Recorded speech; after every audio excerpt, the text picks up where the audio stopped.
जय हिंद। पिछले क्लास में हमने बात किया था यूनिट्स के बारे में, और यूनिट एंड डायमेंशन जो है यहीं से विज्ञान की शुरुआत होती है, जो कि फिजिक्स में भी पढ़ना है आपको चैप्टर 11 में। बिना यूनिट एंड डायमेंशन के पूरा विज्ञान जो है, पूरा साइंस अधूरा है। ठीक, आज हम डायमेंशन की बात करेंगे। डायमेंशन को हर डायमेंशन से देखेंगे। ठीक है, इस बात को समझिए। आप किसी एग्ज़ाम की तैयारी कर रहे हैं, ठीक, या पढ़ाई कर रहे हैं, या कोई भी काम कर रहे हैं, तो आप अपने काम के, आप अपने उस गोल के हर पहलू को हर डायमेंशन से जब देखिएगा तो वह काम बहुत आसान हो जाएगा। तो कहने का मतलब यही है कि आज हम डायमेंशन के हर डायमेंशन को देखेंगे कि आखिर ये डायमेंशन क्या होता है। तो चलिए शुरू करते हैं डायमेंशन।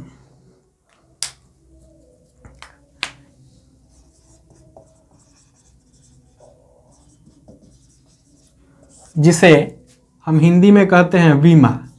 देखिए, कभी मात्रात्मक गलती हो जाती है या स्पेलिंग मिस्टेक हो सकता है, उसको आप लोग देख लेंगे। खैर, बीमा कहते हैं, ये वो बीमा नहीं है जो LIC वाले करते हैं, ये विज्ञान का बीमा है, ये थोड़ा सा अलग है। क्या है ये बीमा और इसकी क्या इम्पोर्टेंट है, आज इस चीज़ को हम लोग जानते हैं। यूनिट को तो आपने जान लिया था कि यूनिट क्या होता है। तो यूनिट एक मानी हुई मात्रक है, एक मानी हुई स्टैंडर्ड है। क्यों स्टैंडर्ड मानने की ज़रूरत पड़ती है?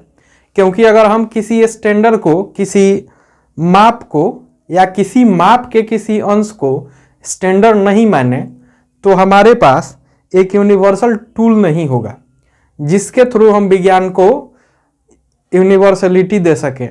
ठीक है ना?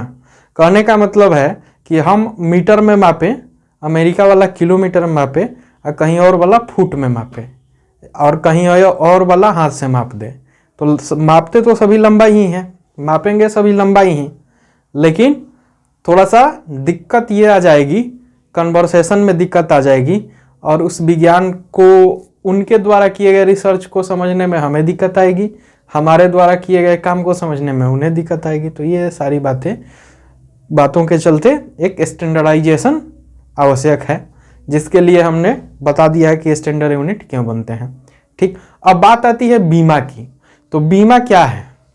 बीमा है क्या वास्तव में, इसको हम लोग जानते हैं। डायमेंशन क्या होता है? ठीक, मान के चलिए कि हम फिजिकल क्वांटिटी की बात किए, क्वांटिटी, फिजिकल क्वांटिटी की बात किए प्रीवियस क्लास में, जो कि 7 टाइप के क्वांटिटीज के बारे में हमने आपको बताया था, जो कि बेसिक क्वांटिटी होते हैं।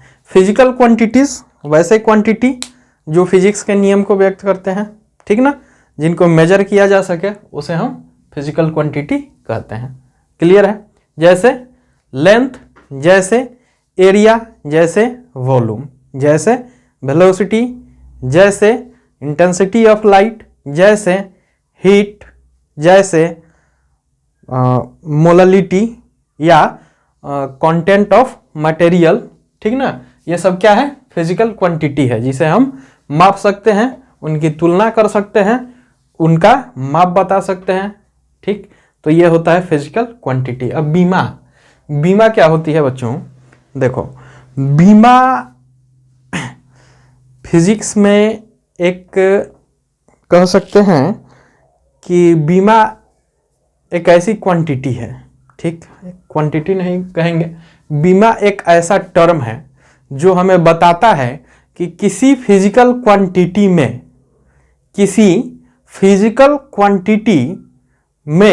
जो बेसिक क्वांटिटीज हैं, ठीक ना, जो बेसिक क्वांटिटीज हैं, उनकी क्या स्थिति है। ठीक ना, जैसे फिजिकल क्वांटिटी 2 तरह के हमने बताए, 2 तरह के फिजिकल क्वांटिटी हमने बताए, एक बेसिक और दूसरा डेराइव्ड। ठीक, डेराइव्ड क्वांटिटीज बेसिक से डेराइव्ड बनता है, यानी इस बेसिक क्वांटिटी को जब हम गुना भाग जोड़ घटाव करते हैं तो उससे एक नई तरह की क्वांटिटी हमें प्राप्त होती है। और ये जो बीमा है, यह बीमा बताता है कि इस डेराइव्ड क्वांटिटी में इस बेसिक क्वांटिटी की क्या स्थिति है। समझ रहे हैं? जैसे हम लोग समझते हैं कि there are 7 types of basic quantity, 7 तरह के बेसिक क्वांटिटी होते हैं, ये बात हमको पता है। तो सबसे पहले हम उन 7 बेसिक क्वांटिटीज को लिखेंगे और उनके बीमा को लिखेंगे।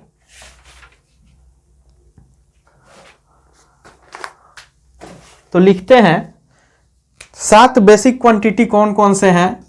पहला होता है मास, थोड़ा सा मैं और जगह ले लेता हूं। पहला कौन सा होता है? मास। मैं यहां सीरियल नंबर, यहां क्वांटिटी नेम और यहां इसकी सिंबल और यहां इसकी मैं डायमेंशन लिख देता हूं। समझ में आ रही है बात? तो पहला कौन सा है बच्चों? पहला बेसिक क्वांटिटी है मास, और मास को केजी में मापते हैं। ऐसा यूनिट केजी, सिंबल ऐसा यूनिट का सिंबल, और इसका डायमेंशन क्या होता है मैं आपको बता रहा हूं। दूसरा लेंथ, इसको किस में मापते हैं? मीटर में, और इसका सिंबल एम। तीसरा टेम्परेचर, इसको किस में मापते हैं? केल्विन में। चौथा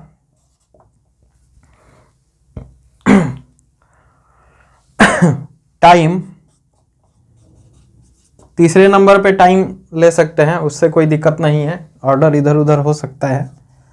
पांचवा क्या होता है? मास, लेंथ, टाइम, टेम्परेचर। उसके बाद आता है इलेक्ट्रिक करंट।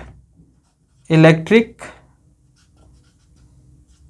करंट छठे नंबर पे आता है बच्चों इंटेंसिटी ऑफ लाइट, या लुमिनस इंटेंसिटी जिसको हम लोग बोलते हैं, लुमिनस इंटेंसिटी या इंटेंसिटी ऑफ लाइट।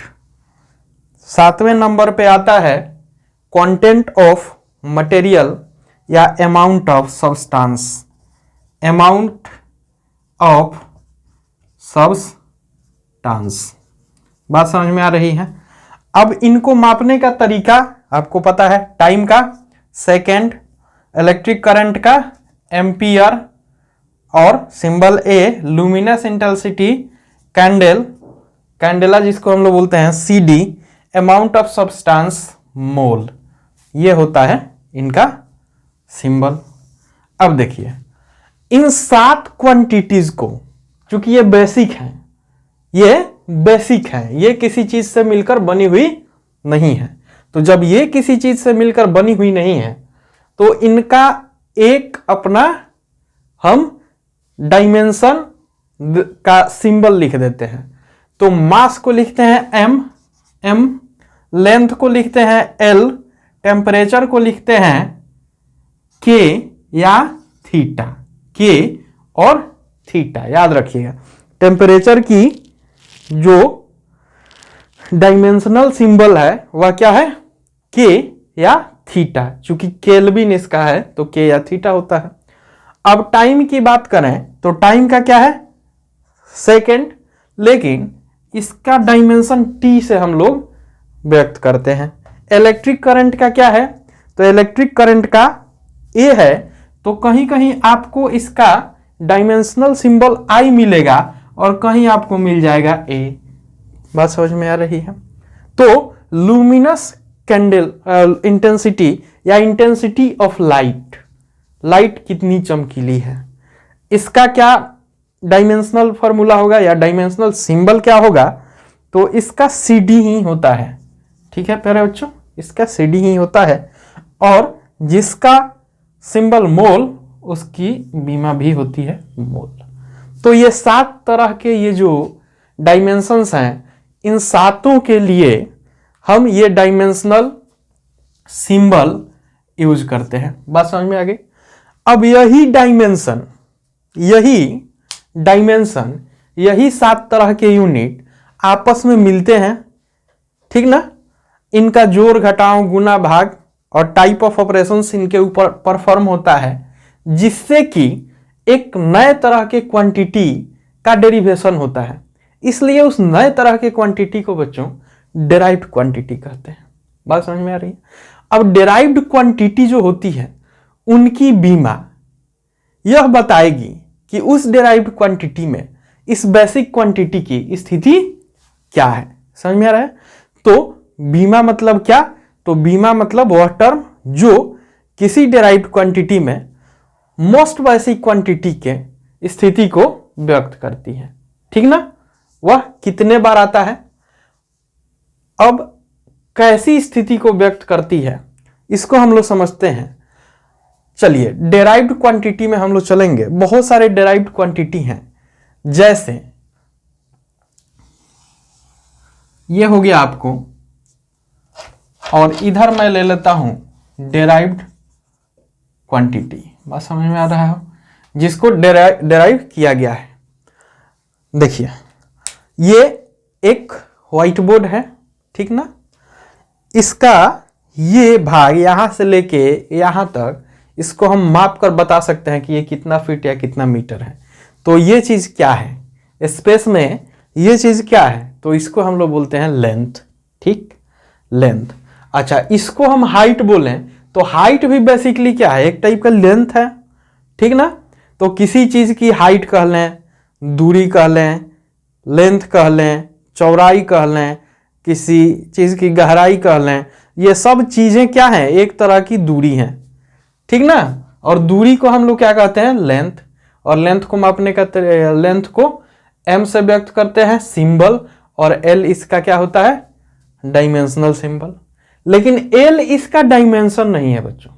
तो डायमेंशन क्या है, तो लेंथ में ये जो हम फिजिकल क्वांटिटी की बात कर रहे हैं, यह एक बार आ रहा है। कितने बार आ रहा है, एक बार।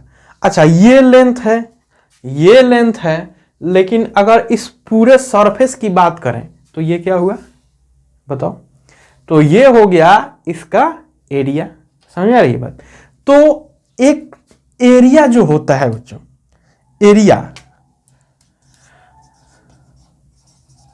एरिया क्या होता है, length into breadth, length into breadth, ठीक ना। और ट्रायंगल है तो हाफ लेंथ इंटू ब्रेथ होता है, ठीक ना। अगर सर्कल है तो पाई आर स्क्वायर होता है, उसमें आर यानी डिस्टेंस कितने बार आया, 2 बार। तो अगर हम कांस्टेंट की बात छोड़ दें, जो फिक्स नंबर है जिससे उनमें गुना हो रहा है उसकी बात छोड़ दें, तो हर बार लेंथ इंटू ब्रेथ या 2 बार लेंथ का गुना आएगा। कितना बार गुना आएगा बच्चों, 2 बार गुना आएगा। तो ये एल क्या है, एल लेंथ है, और ये बी क्या है, ये भी लेंथ है। तो एरिया में अगर हम इस डायमेंशनल सिंबल को लिखें तो यह डायमेंशनल सिंबल कितने बार आता है, एल इंटू एल आता है। अब एल इंटू एल जब आता है तो एल का पावर यहाँ कितना 1 और यहाँ कितना 1, तो इसको हम लोग लिख सकते हैं कि यहाँ एल 2 बार आ रहा है। एल कितने बार आ रहा है बच्चों, 2 बार।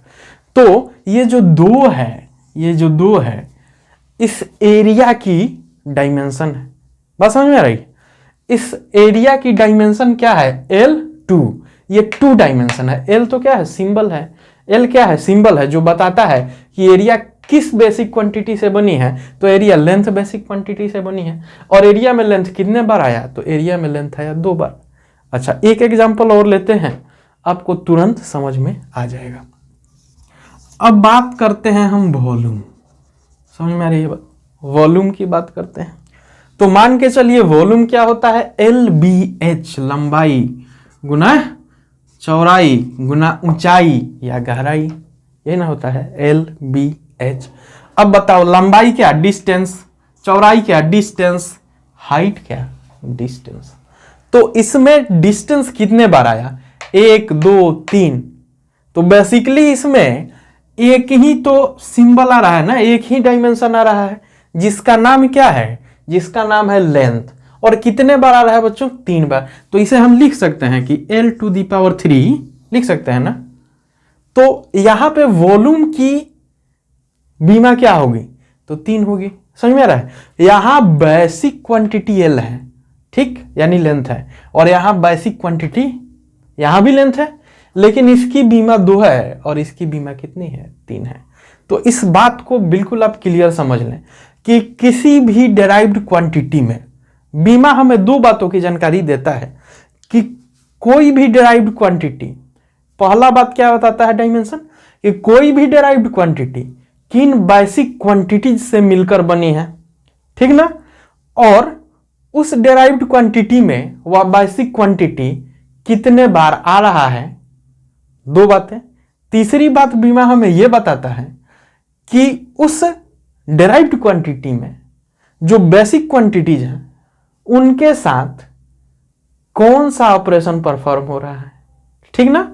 तो ये हमारे पास डायमेंशन हो गए। अब थोड़ा सा एग्जांपल और समझेंगे। ये तो हो गया एरिया और वॉल्यूम। तीसरी बात अगर हम कहें तो आप बताएंगे वेलोसिटी, इसका बीमा क्या होगा। तो मेरे प्यारे बच्चों, वेलोसिटी मीन्स क्या, velocity means change in position with respect to time, ठीक ना, या डिस्प्लेसमेंट अपॉन टाइम, ठीक ना। तो वेलोसिटी मीन्स क्या होता है, velocity means displacement upon time होता है, बेसिक फार्मूला होता है ना। डिस्टेंस माने क्या होता है बच्चों, लेंथ। तो वेलोसिटी में बेसिक क्वांटिटी कौन सा आया, लेंथ आया, और कौन सा आया, टाइम। तो टाइम को हमने किससे व्यक्त किया, टी से, तो एल अपॉन टी आया ना।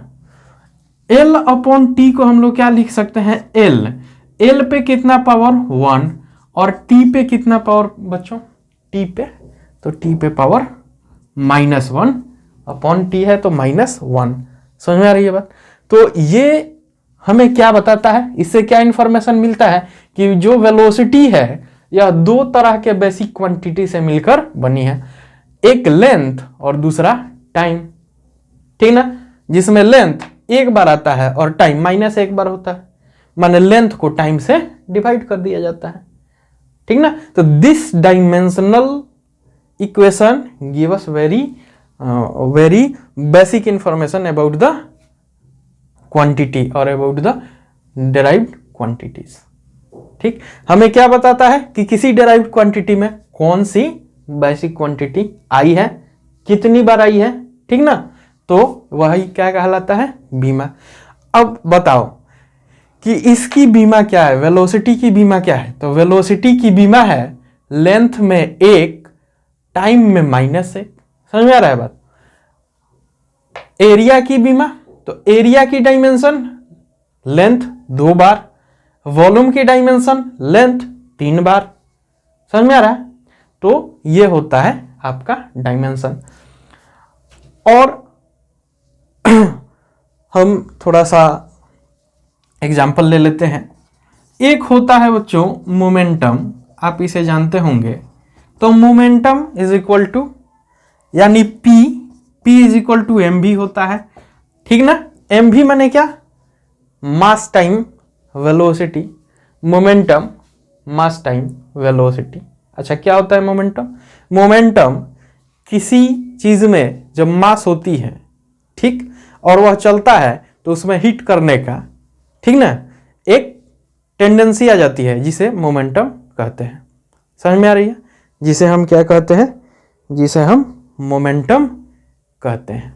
तो momentum is mass time velocity.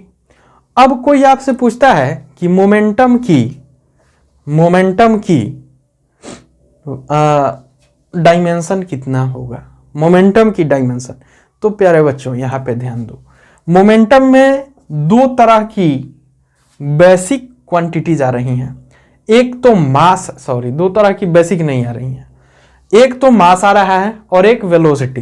तो मास किस टाइप की क्वांटिटी है, बेसिक है, but velocity is a derive quantity. तो पॉसिबल है कि किसी क्वांटिटी में भी डेराइव क्वांटिटी आ सकती है। समझ आ रहा है बात। लेकिन हमें डेराइव्ड क्वांटिटी नहीं, हमें किस पे जाना है, बेसिक क्वांटिटी पे, यानी वेलोसिटी का बेसिक क्वांटिटी क्या है, तो मास।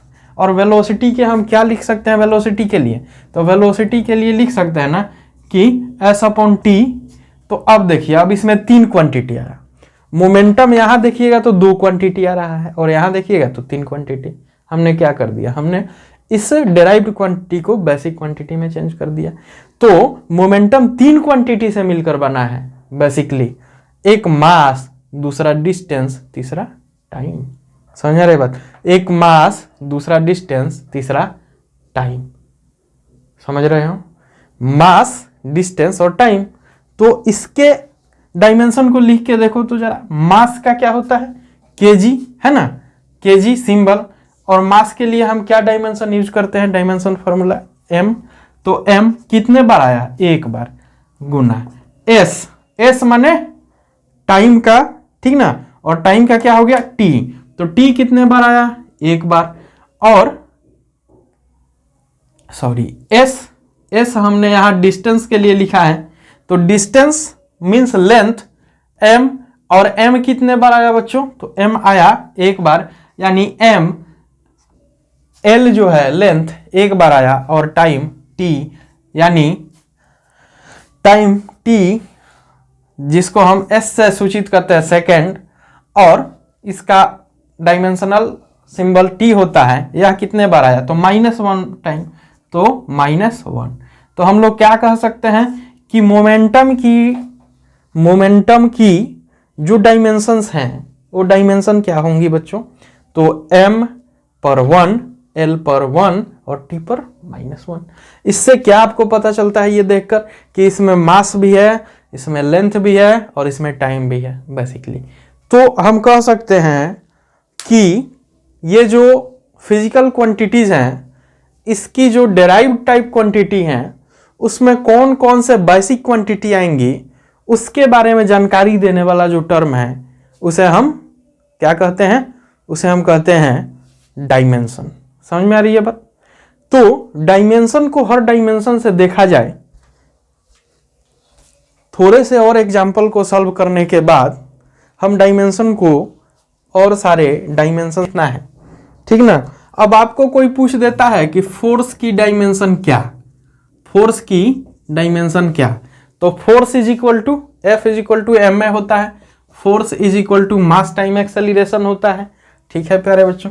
और मास टाइम एक्सेलरेशन, तो mass is basic quantity into acceleration is not a basic quantity. Change in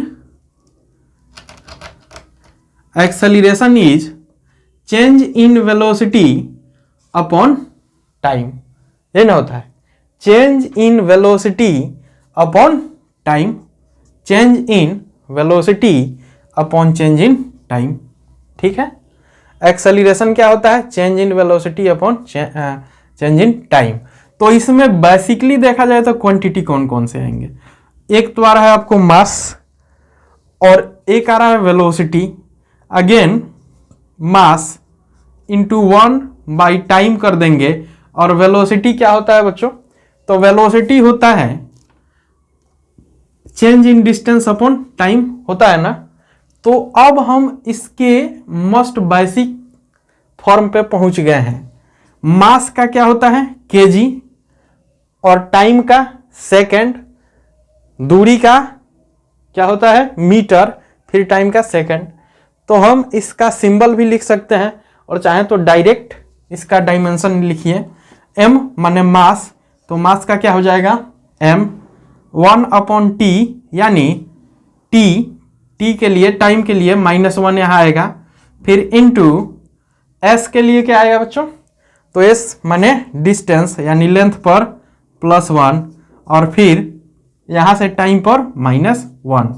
तो टोटल हमारे पास क्या आ गया, m पर कितना, m पर 1, t पर यहां 1 और यहां -1, t पर -1 और -1, t पर कितना, -2, ठीक, -2, और गुना l पर कितना, 1, ठीक है। तो इसे अगर हम सजा के लिखें तो m1 l1 t-2, this is force. m1 l1 t-2, ये किसका हो गया, ये फोर्स का आपको डायमेंशन हो गया। समझ में आ रहा है बात। इसी तरह से कोई आपको कहे कि वर्क या एनर्जी, वर्क या एनर्जी, हमने वर्क या एनर्जी क्यों कहा? क्योंकि एनर्जी को भी वर्क डन के टर्म में नापते हैं। तो इसका बताइए जरा। तो एनर्जी इज इक्वल टू क्या होता है एनर्जी? तो एनर्जी को हम माप लेते हैं वर्क डन में, ठीक ना। तो work done is equal to W is equal to F S होता है, ठीक है बच्चों, एफ एस, और F is equal to M A होता है, ठीक ना। तो इसे हम एम ए एस लिख सकते हैं, ठीक, इसे हम एम ए एस लिख सकते हैं। और फिर इसे तोड़ेंगे एम ए को तो इतना आएगा,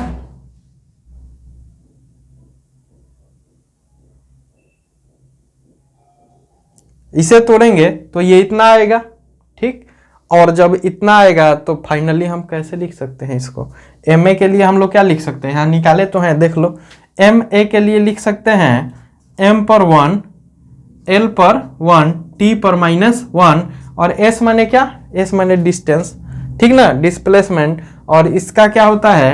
l पर 1। तो l पर 1 और l पर 1 टोटल कितना हो गया? m1, यहाँ एम एल टी पर -2 है, t पर -2, तो m1, ठीक ना, l1 और 1। तो बच्चों ये हो गया हमारा वर्क या एनर्जी का, ठीक ना, क्या डायमेंशन, ठीक। अब अगर हम बात करें आगे पावर की, तो बताइए पावर का क्या होगा? पावर, तो पावर इज इक्वल टू क्या होता है? Energy consumption per unit time, यानी एनर्जी अपॉन टाइम टी। तो एनर्जी का क्या आ गया हमारे पास? एनर्जी का हमारे पास आ गया m1 L2 T -2, ठीक, और अपॉन टी यानी इंटू टी पर फिर -1, तो हमारे पास क्या आ गया? m1 L2 T -3। समझ में आ रही है बात? तो ये क्या हो गया? एनर्जी का हो गया, ठीक। इसी तरह से बहुत सारे कांस्टेंट जो हैं होते हैं, उनका भी डायमेंशन पूछा जाता है एग्जाम्स में। तो याद रखिएगा किसी कांस्टेंट का डायमेंशन कैसे निकालेंगे। चलिए ये सीखते हैं। तो जैसे हमारे पास एक कांस्टेंट है g, यानी किन यूनिट्स में व्यक्त करते हैं, यूनिट्स लिख दीजिए और यूनिट से फिर जाइए और लिख दीजिए, ठीक। दूसरा तरीका है कि g कहाँ आता है, उस फॉर्मूला को लिखिए। g आता है force is equal to g m1 m2 upon r square, यही आता है। तो हमें g का निकालना है, ठीक। तो g इज इक्वल टू क्या हो जाएगा? f r square upon m1 m2। बात समझ में आ रही है? f माने क्या? फोर्स, f माने फोर्स, यानी हमारे पास क्या आ जाएगा? न्यूटन। और ये क्या? r स्क्वायर माने डिस्टेंस स्क्वायर, तो मीटर स्क्वायर, m1 m2 माने kg इंटू kg, तो kg स्क्वायर। तो हमारे पास आ गया न्यूटन मीटर स्क्वायर पर kg स्क्वायर। अब न्यूटन किसका है बच्चों? तो न्यूटन फोर्स का है, ठीक। और फोर्स ma होता है, और ma का हमने क्या लिखा है? फोर्स के लिए हमने क्या लिखा हुआ है? तो फोर्स के लिए हमने लिखा हुआ है m1 L1 T -2। बाय 6 में जाएंगे तो भी वही आएगा। तो फोर्स का क्या हो जाएगा? m1 L1 T -2, और फिर क्या आ गया? Metre square. तो मीटर माने लेंथ, और लेंथ का स्क्वायर माने L पर 2 अपॉन kg स्क्वायर माने m पर 2। तो देखिए क्या आ गया? m1, और इसको मैं लिख देता हूं m1 L1 और 2, तो L3 T -2 इंटू m2, तो क्या आ गया? m-2 आएगा, अपॉन में है तो m1 यहाँ और -2 यहाँ, तो m पर -1, L पर 3 और T पर -2, ठीक है। तो इसको हम लोग सजा कर लिख देते हैं। क्या लिख सकते हैं? L3 m-1 और T पर -2। तो प्यारे बच्चों ये आ गया हमारा किसका फॉर्मूला? g का। ये जी का डायमेंशन है, जी का डायमेंशन। और इस डायमेंशन को देख के आपको क्या पता चलता है कि जो ग्रेविटेशनल कांस्टेंट है, इस कांस्टेंट में 3 तरह की बेसिक क्वांटिटीज ने भाग लिया है। एक तो लेंथ, दूसरा मास, तीसरा क्या, तीसरा टाइम। समझ में आ रहा है? तो ये सारी बातें आपको डायमेंशन से सीखने की मिल जाएंगी। तो ये तो हुआ डायमेंशन। अच्छा, अब आपके पास सवाल होना चाहिए कि क्या कोई क्वांटिटी डायमेंशन लेस भी होती है क्या? तो बिल्कुल, फिजिक्स में बहुत सारी ऐसी क्वांटिटीज होती हैं जो डायमेंशन लेस भी होती हैं। ठीक है बच्चों, तो चलिए बात करें हम थोड़ा सा डायमेंशन लेस क्वांटिटीज की। डायमेंशन लेस क्वांटिटीज यानी बीमा रहित राशियों की। ठीक है, तो बहुत बार हमारे सामने ऐसी समस्याएं आती हैं जहां एक ही राशि को उसी राशि से, उसी टाइप के राशि से क्या करना पड़ता है, डिवाइड करना पड़ता है। तो इस कंडीशन में जो डेराइव्ड क्वांटिटी हमको मिलती है उसका वैल्यू एक numerical value, pure numerical value आ जाता है, बट उसमें कोई यूनिट नहीं होती, इसलिए उसमें कोई क्वांटिटी भी कोई डायमेंशन भी नहीं होती है। तो याद रखिएगा कि जो क्वांटिटी यूनिट लेस होगी वही क्वांटिटी डायमेंशन लेस होगी। ठीक, जो क्वांटिटी यूनिट लेस होगी वही क्वांटिटी क्या होगी, डायमेंशन लेस होगी। तो हम एक एग्जांपल लेते हैं। आपने पढ़ा होगा आवर्धन के बारे में या मैग्निफिकेशन के बारे में। मैग्निफिकेशन, अच्छा बच्चों, यह मैग्निफिकेशन होता क्या है जानते हैं? डेंटिस्ट को देखें, डेंटिस्ट जो लोग के दांत को ठीक करता है, डॉक्टर, ठीक ना। तो डेंटिस्ट के पास एक विशेष तरह का मिरर होता है। उसके सामने आज जब ऐसा मुंह खोलिएगा तो आपके मुंह के अंदर की जो दांत है उसका बहुत बड़ा बड़ा इमेज उसके मिरर में बन जाएगा। या आंख में अपने कुछ विशेष तरह का लेंस लगा के वह दांतों को देखता है डेंटिस्ट, ठीक ना। रेडियो मैकेनिक्स को देखें हैं, रेडियो मैकेनिक्स, जो रेडियो मैकेनिक्स होता है वह जब किसी रेडियो को, किसी बोर्ड को ठीक करने में लगा होता है तो अपने आंख पे एक छोटा सा मैग्नीफाइंग ग्लास लगा लेता है, ठीक ना, एक मैग्नीफाइंग ग्लास। यानी जिनको छोटे छोटे पार्ट्स के साथ काम करना है वह लेंस का मदद लेते हैं। तो लेंस का जब मदद लेते हैं या जब मिरर का मदद लेते हैं तो उसमें वास्तव में होता क्या है? वास्तव में होता ये है कि वह लेंस या वह मिरर जिस पार्ट के साथ, जिस छोटे से पार्ट पुर्जे के साथ काम कर रहे हैं उसको बहुत बड़ा करके दिखाता है, ठीक ना। और इस क्रिया को, इस फेनोमेनन को हम मैग्निफिकेशन बोलते हैं। क्या बोलते हैं बच्चों? मैग्निफिकेशन। एकदम महीन महीन अक्षर में लिखा हुआ है, काफ़ी टाइनी लेटर्स में कोई चीज़ लिखा हुआ है तो मैग्नीफाइंग ग्लास से देखें तो वह क्या बड़ा बड़ा दिखाई देता है, ठीक ना। तो अब सवाल यह उठता है कि कोई इमेज उस वास्तविक वस्तु के आकार से कितनी बड़ी या कितनी छोटी है, ठीक। तो दैट इज कॉल्ड मैग्निफिकेशन, ठीक ना। मैग्निफिकेशन और आवर्धन इसे हम हिंदी में कहते हैं। तो जब किसी लेंस या जब किसी मिरर से किसी दिए गए ऑब्जेक्ट का इमेज बनता है तो उस इमेज और उस ऑब्जेक्ट के हाइट की कंपैरिजन का जो रेशियो आता है वह क्या कहलाता है? मैग्निफिकेशन। तो मैग्निफिकेशन का फॉर्मूला होता है m = h2/h1। बात समझ में आ रहा है? h2/h1 और h2/h1 माने height of image upon height of image upon height of object. बात समझ में आ रही है? Height of image upon height of object, ये होता है।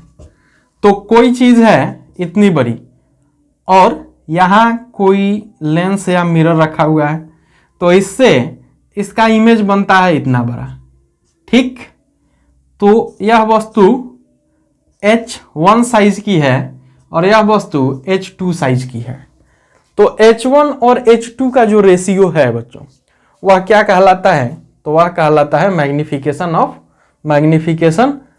और मैग्निफिकेशन कितना है इसे हम लोग कैसे लिखेंगे? देखिएगा, मान के चलिए कि H1 3 मीटर, H2 3 मीटर है, अब वस्तु भी 3 मीटर थी, तो मैग्नीफाई कितना हुआ? 3/3 माने 1, तो कोई मैग्निफिकेशन नहीं हुआ। जितनी बड़ी वस्तु उतनी बड़ी इमेज।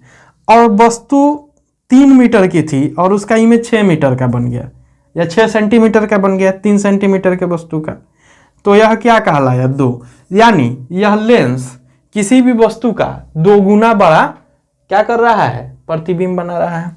यह वस्तु थी 3 सेंटीमीटर की, वस्तु थी 6 सेंटीमीटर की और इसका जो इमेज बना 3 सेंटीमीटर का, तो छोटा कर दिया। 1/2 माने आधा, जो साइज है उसके आधा का इमेज बना रहा है। अब यहाँ पे सवाल ये आता है कि इसका डायमेंशन क्या होगा? तो चूंकि ये भी हाइट है और ये भी हाइट है, तो हाइट के यूनिट को क्या करेगा? कैंसिल कर देगा। तो ये जो मैग्निफिकेशन है बच्चों m, इसका क्या डायमेंशन होगा? कोई डायमेंशन नहीं होगा, ठीक ना। तो कई बार कई केसेस में क्या होते हैं कि डायमेंशन को हम लोग ऑप्ट करते हैं, ठीक ना, डायमेंशन ना होने के बावजूद भी हम ऑप्ट करते हैं। लेकिन मैक्सिमम केस में ये डायमेंशन लेस क्वांटिटी को हम डायमेंशन लेस ही रखते हैं। इसका जो आंसर आता है वह प्योर न्यूमेरिकल आंसर आता है, इसकी कोई डायमेंशन या कोई यूनिट नहीं होती है। जैसे रिफ्रैक्टिव इंडेक्स, जैसे मैग्निफिकेशन, ठीक ना, ये सब क्या है? ये सब डायमेंशन लेस क्वांटिटी है, जैसे एवरेज डायमेंशन लेस क्वांटिटी है। तो ये सारी बातें आपको समझ में आ गई होंगी। अब जरा हम इसके यूज की बात कर लें। होमोजेनिटी ऑफ इक्वेशन या homogeneity of dimensions in equation, ठीक ना, homogeneity of dimensions in equation. अच्छा, ये क्या है? इसके बारे में बात करें तो मान के चलो कि हमारे पास कोई एक इक्वेशन है a b c, a का पावर x, b का पावर y और c का power z is equal to a का पावर k, b का पावर l और c का पावर m है। यहां देखिए बेस क्या है? बेस इक्वल है, तो बेस अगर इक्वल है तो इनके पावर भी इक्वल होंगे, यानी x is equal to k, a का पावर यहाँ x और यहाँ k, तो a और a इक्वल है, इसलिए x और k इक्वल होगा। y is equal to l और z is equal to m, ठीक ना।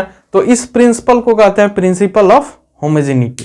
तो जब कोई फिजिकल क्वांटिटी का इक्वेशन लिखते हैं, ठीक ना, तो जब कोई फिजिकल क्वांटिटी का इक्वेशन लिखते हैं तो इक्वेशन के दोनों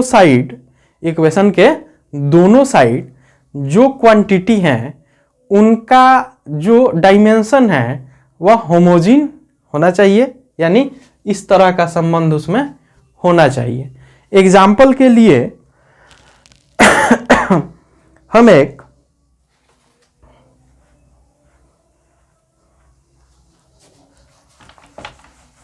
इक्वेशन लेते हैं, ठीक, s यानी distance is equal to ut plus half at square. तो होमोजेनिटी इस पे लागू होगा।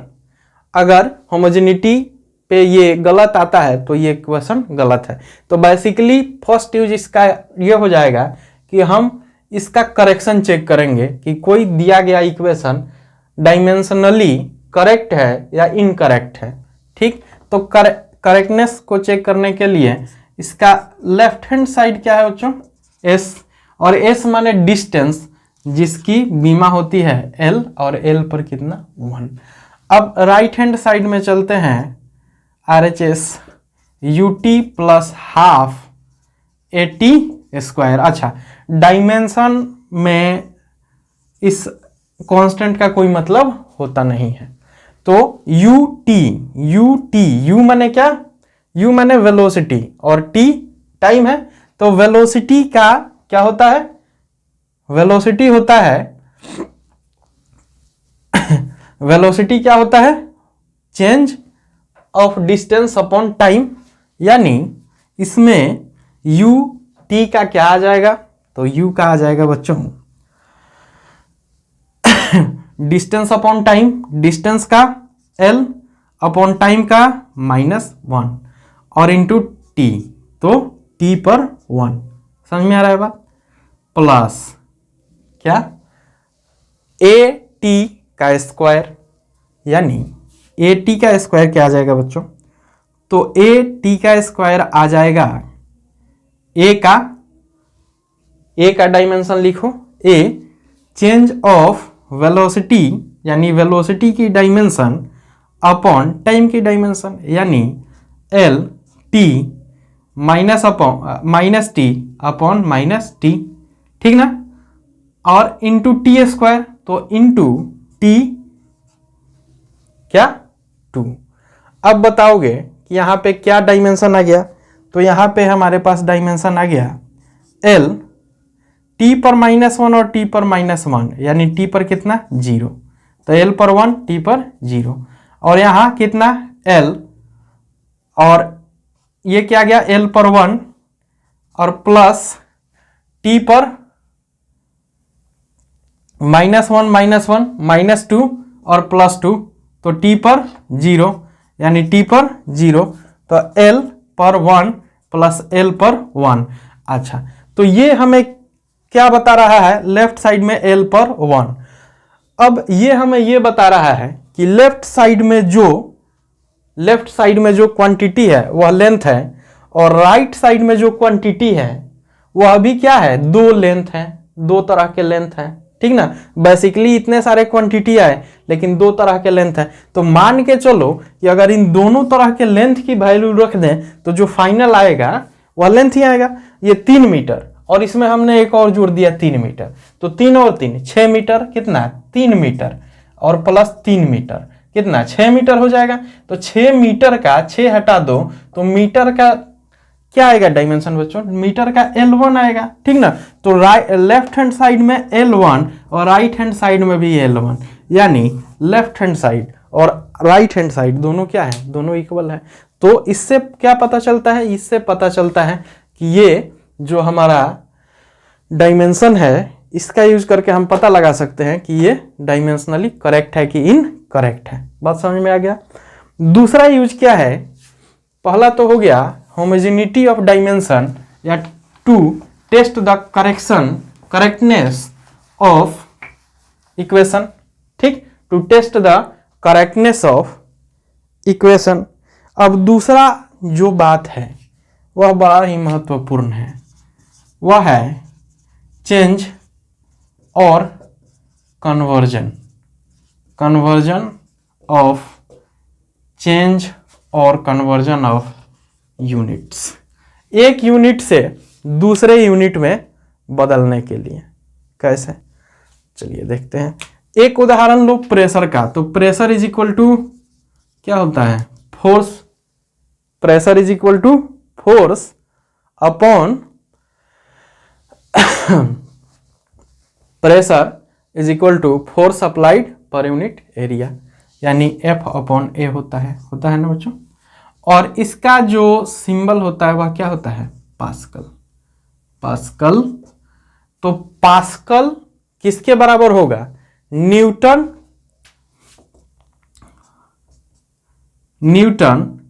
पर मीटर स्क्वायर, ठीक, newton per metre square is equal to pascal, newton per metre square is equal to pascal.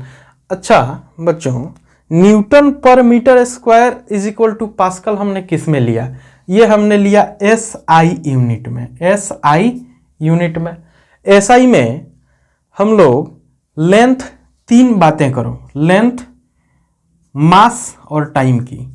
तो SI में लेंथ को क्या लेते हैं, लेंथ को मीटर में लेते हैं, M को क्या लेते हैं, M को यानी मास को केजी में लेते हैं, और टाइम को किस में लेते हैं, टाइम को सेकंड में लेते हैं।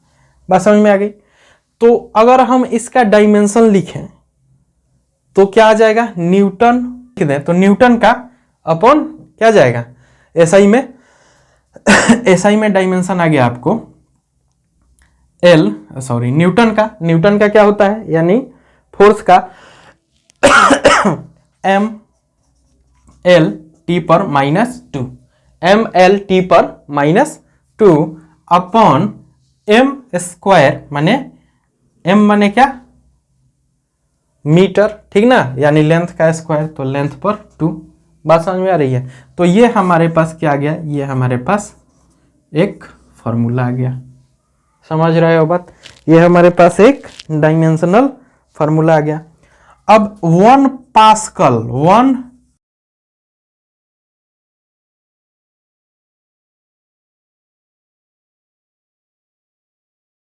से लिख देता हूं mlt -2 upon t minus l, तो इसको हम लोग फाइनली क्या लिख सकते हैं, इसे हम लोग फाइनली लिख सकते हैं m l -2 और यहाँ +1, तो -1 होगा और t पर -2। बात समझ में आ रही है। तो इसे हम लोग लिख सकते हैं 1 kg इंटू 1 मीटर, और इस पर डायमेंशन कितना, -1, और इस पर कितना, +1, और टाइम यानी सेकेंड, तो 1 सेकेंड, ठीक ना, 1 सेकेंड, और इस पर कितना, -2। अब हमको ये बताओ कि ये तो हो गया 1 पास्कल, 1 पास्कल, 1 पास्कल इसको हम लोग बोलते हैं। बात समझ में आ रही है। 1 पास्कल 1 kg 1 मीटर और 1 सेकंड का -2 इसके बराबर होता है। 1 kg का 1 kg एक बार, 1 मीटर -1 बार और 1 सेकेंड -2 बार। 1 पास्कल माने क्या, 1 kg एक बार, 1 मीटर -1 बार और 1 सेकेंड -2 बार, ये बात। अब हम कह रहे हैं कि ये एसआई यूनिट में है, किसमें है, एसआई यूनिट में। अब आपको इसे सीजीएस में कन्वर्ट करना है, सीजीएस। अब सीजीएस में सेंटीमीटर ग्राम सेकंड का हिसाब चलता है, तो 1 kg को हम क्या लिख सकते हैं, ग्राम सेंटीमीटर लिख सकते हैं, तो 1 kg upon 1 gram, 1 metre upon 1 centimetre, 1 metre upon 1 centimetre, और 1 सेकेंड अपॉन 1 सेकेंड, ठीक है। इस पर पावर -2, इस पर -1, इस पे 1, तो 1 kg अपॉन 1 ग्राम कितना होगा, 1 kg में 1000 होता है ना, 1 kg में कितना होता है, 1000, तो 1000 पर 1, और 1 मीटर में कितना सेंटीमीटर, तो 100 सेंटीमीटर, तो 100 पर -1, और ये कैंसिल, सेकंड कैंसिल, तो 1 पर -2, तो कैंसिल हो गया। अब बताओ 1 पर 1000 पर 1 और 100 पे -1 कितना आ जाएगा फाइनली, इसका फाइनली आ जाएगा 10, कितना आ जाएगा 10, ठीक 10 आ जाएगा। तो 10 जैसे ही हमारे पास आया तो हम लोग क्या कह सकते हैं कि 1 pascal is equal to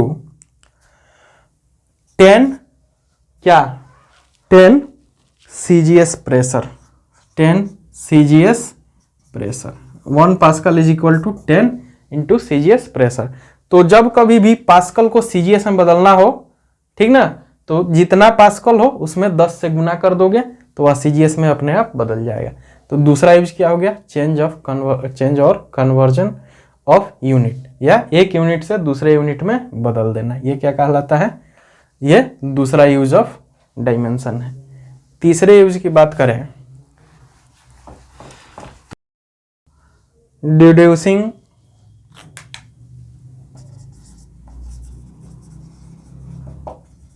relations of physical quantities, physical quantity की रिलेशन को डेराइव या डिड्यूस करना कैसे होता है। सिंपल पेंडुलम का नाम आपने सुना होगा।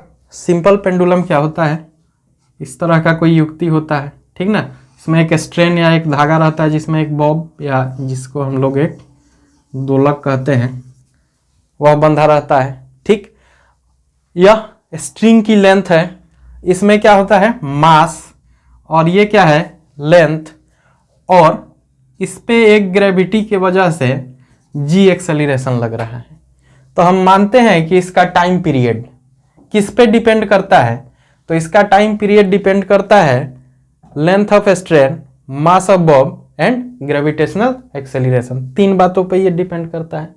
तो इसे हम कैसे डिड्यूस करेंगे, डायमेंशन का यूज करके। तीसरा यूज देखो, तो मान के चलो टाइम पीरियड टी, ठीक, टी इज इक्वल टू के एक कांस्टेंट है, या हम लोग ऐसे लिख सकते हैं कि T proportional to L M G, ठीक, एल एम जी, जहां एल का पावर ए, एम का पावर बी और जी का पावर क्या है सी है।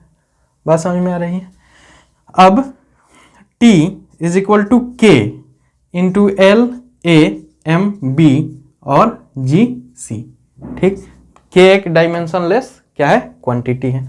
अब इसको हम लोग डेराइव कैसे करें, तो इसको डेराइव करने के लिए जो फर्स्ट वाला ये प्रिंसिपल है या यूज है होमोजेनिटी का, इसका अगर हम यूज करें तो दोनों साइड की जो डायमेंशंस होगी, ठीक, वह डायमेंशन होमोजीन होना चाहिए, बराबर होना चाहिए।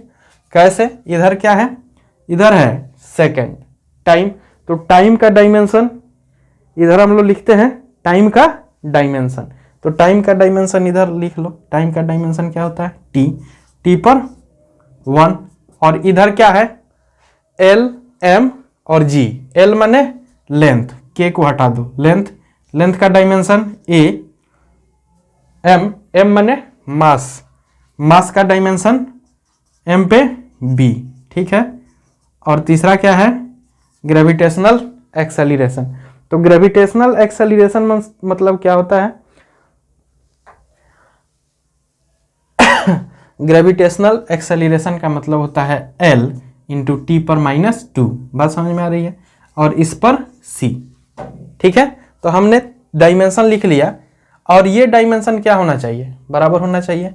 अब देखो यहाँ पे इसको हम लोग ऐसे भी लिख सकते हैं L पर A और M पर B और L पर 1 इंटू C, यानी L पर C, समझ रहे हो, L पर C, तो L पर टोटल कितना A यहाँ और C यहाँ, तो L पर हम एक ही बार में लिख लेते हैं A प्लस C, और T पर -2 इंटू C, यानी T पर -2C, इतना होगा, T पर कितना हो जाएगा -2C। अब हमको एक बात बताइए, यहाँ T पर कितना 1, ठीक, L पर इतना, M पर इतना और T पर इतना, ठीक। अब ये बताओ कि T पर यहाँ कितना 1, T पर 1 और इधर T पर -C। L और M की बात करें तो L और M तो इधर है नहीं, तो इधर अगर हम L लें तो L का पावर कितना ले सकते हैं 0, और M लें तो इसका भी पावर 0, यानी L और M की डायमेंशन इधर नहीं है, तो उसकी डायमेंशन कितनी है 0। बेसिकली यही मतलब होता है। तो इससे होमोजेनिटी से क्या हमें पता चलता है कि A plus B is equal to 0 और B is equal to also 0, और -2C इज इक्वल टू 1, ठीक, -2C इज इक्वल टू 1, यानी C is equal to -1/2, C is equal to -1/2। तो हमारे पास C का यहाँ पे वैल्यू आ गया, C इज इक्वल टू कितना -1/2। अब इसको हम लोग रख लेते हैं यहाँ पे, C का वैल्यू यहाँ पे रख लेते हैं -1/, तो इसको सॉल्व करके, इस इक्वेशन को सॉल्व करके हम लोग क्या ला सकते हैं, इस इक्वेशन को सॉल्व करके, सॉरी यहाँ पे गलती हो गया, A plus C is equal to 0 है, तो A plus C is equal to अगर 0 है तो 2C is equal to -A, यानी A is equal to -C है, यहां से देखो A is equal to -C, ठीक, और C is equal to -1/2, C is equal to -1/2। अब यहाँ A की जगह C का वैल्यू रखो, यानी -1/2, तो +1/2 हो जाएगा C का वैल्यू +1/2, और A इज इक्वल टू कितना C a is equal to minus C कितना आ रहा है 1/2, c is equal to minus 1/2, यानी a का वैल्यू कितना आ जाएगा 1/2, a का वैल्यू प्लस 1/2, यानी इसको सॉल्व करने से आ जाएगा a is equal to 1/2, b is equal to कितना 0 ऑलरेडी है, और c is equal to minus 1/2, c is equal to minus 1/2। अब इस वैल्यू को यहाँ पे रख दो, ठीक, इसे मैं मिटा के यहाँ पे रिप्लेस कर देता हूँ।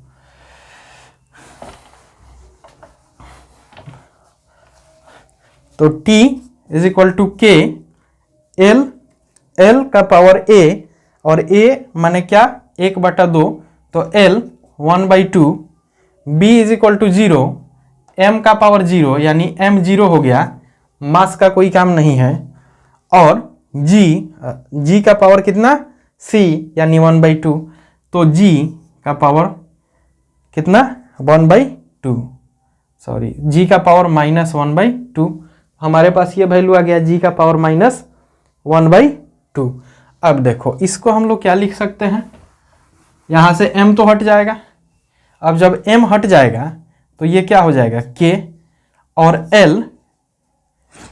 l का पावर 1/2 और g का पावर 1/2, तो इसे हम लोग लिख सकते हैं l का पावर 1/2 अपॉन g का पावर 1/2, ठीक। तो इसे हम लोग क्या लिख सकते हैं k इंटू 1/2 को हटा दो तो क्या आ जाएगा रूट, और ये क्या l अपॉन g, तो हमारे पास फाइनली क्या आ गया t is equal to l upon k into root under l upon g, ठीक है। ये हमारे पास एक फॉर्मूला आ गया। तो हम क्या कर सकते हैं, हम किसी फॉर्मूला को किसी फिजिकल क्वांटिटी के एक्सप्रेशन को डिड्यूस कर सकते हैं, किसके द्वारा,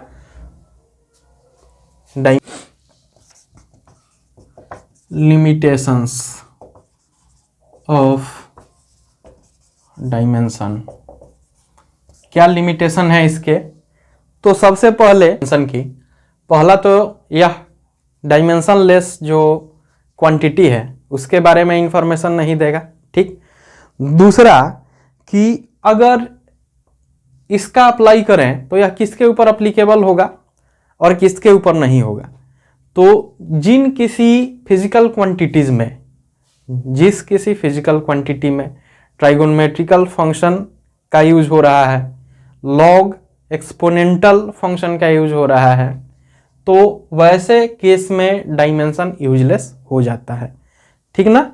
तीसरी कमी इसके अंदर यह है कि जब तीन से ज़्यादा या बहुत ज़्यादा क्वांटिटीज रहते हैं तो वहाँ भी ये अप्लीकेबल नहीं होता है। बेसिक क्वांटिटीज की संख्या बढ़ाएंगे तो वहाँ ये अप्लीकेबल नहीं होगा। तो ये कुछ इसके क्या हो गए, ये हो गए इसके कुछ दोष या लिमिट्स। अब आगे बात करेंगे ऑर्डर ऑफ मैग्नीट्यूड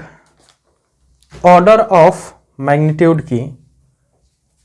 तो ऑर्डर ऑफ मैग्नीट्यूड क्या होता है मैं इसे समझाता हूं।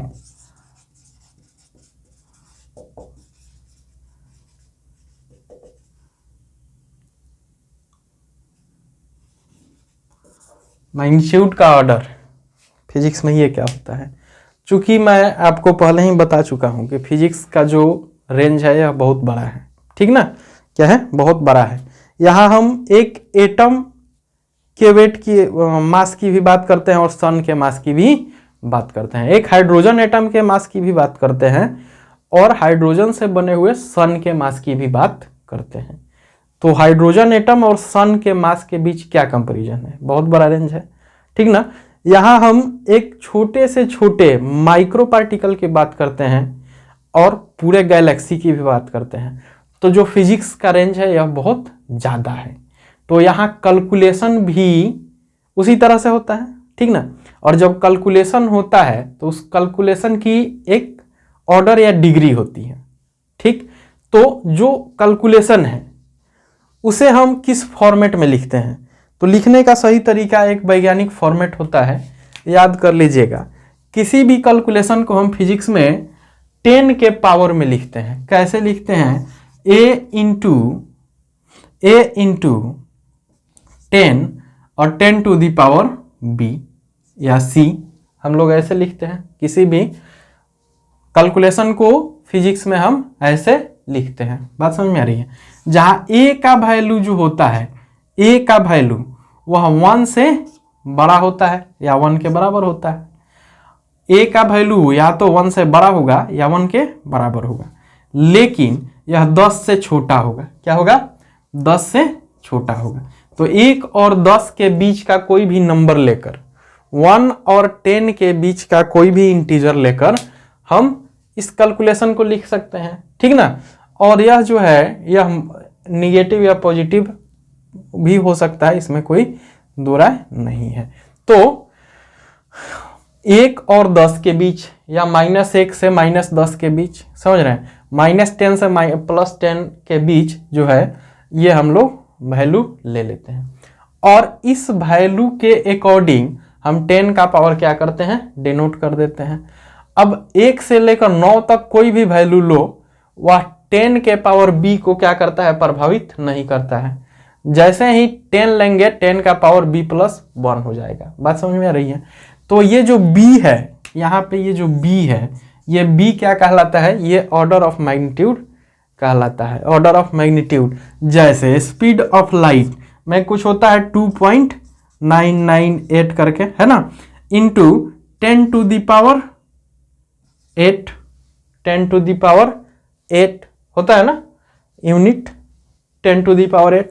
तो ये जो स्पीड ऑफ लाइट, इसमें स्पीड का ऑर्डर ऑफ मैग्नीट्यूड क्या है? 10 to the power 8, 10 to the power 8, ठीक ना। इसी तरह से किसी चीज को हम एंगस्ट्रम मापते हैं तो वहां 10 टू दी पावर कितना आएगा? वह उसका ऑर्डर ऑफ मैग्नीट्यूड हो जाएगा। सन के डायमीटर की बात करें तो वह कितना होता है? तो number multiplied by 10 to the power 8। तो 10 to the power something and that something is called order of magnitude of equation, ठीक ना। तो फिजिक्स के अंदर यह होता है ऑर्डर ऑफ मैग्नीट्यूड। आखिर इसकी जरूरत क्या है? तो इसकी जरूरत है कैलकुलेशंस के लिए। बात समझ में आ रही है? इसकी जरूरत है कैलकुलेशंस के लिए। चलिए इस क्लास को यहीं पे खत्म करते हैं। नेक्स्ट क्लास में फिर जानते हैं यूनिट एंड डायमेंशन में कि एरर्स क्या होता है और एरर्स को कैसे हम फाइंड करते हैं।